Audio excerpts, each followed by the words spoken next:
Hey guys, it's Kristen and welcome back to the Gold Project. In today's video, I will be sharing with you how my family budgets monthly, how we bill pay and how we keep track of the bills that we pay, and basically how we keep track of our finances.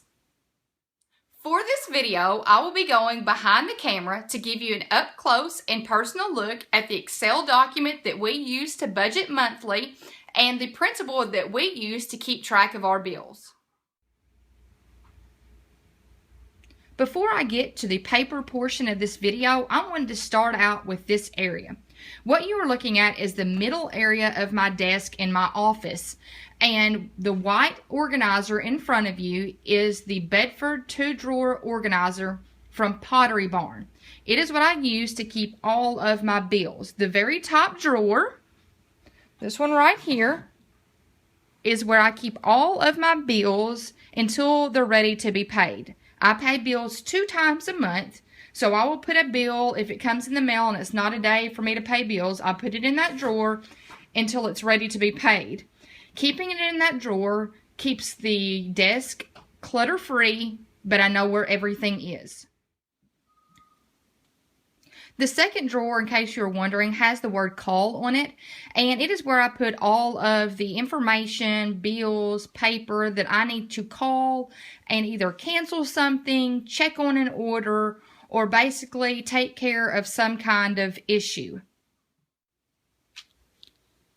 This next thing that I'm sharing with you is the biggest part of my bill paying process, and that is this printable that I have created to help me organize my bills.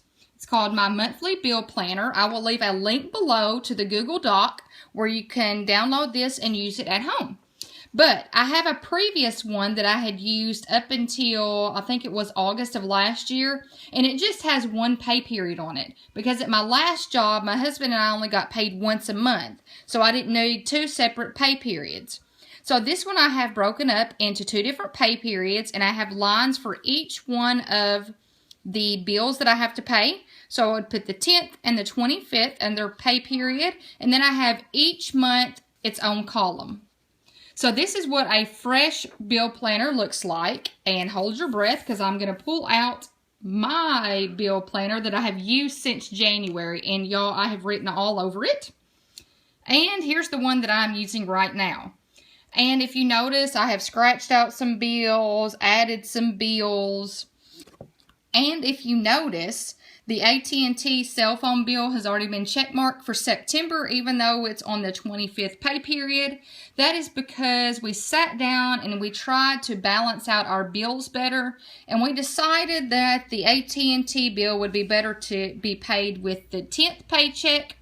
So we called and we got that adjusted, so that's why that one is already checkmarked.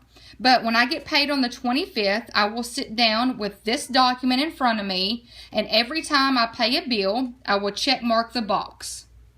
So I know I'm not forgetting anything. And let me tell you, if I did not have this document right here to use, I would be completely lost. This is basically my brain on a piece of paper here, because I just can't keep everything straight. I don't know if it's because I'm a mom or if I'm getting older or a combination of both. But if I don't have something written down, I cannot remember it, and this helps me tremendously. And I don't think I've mentioned this yet, but I will put a link to the previous bill planner below as well that has just the 1 pay period on it.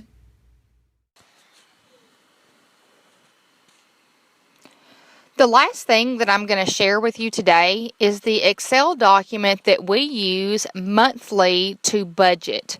Now, I'm not going to take any credit for this document. My husband created this entire document for us, and it has been extremely helpful making sure that we have enough money for everything, every pay period.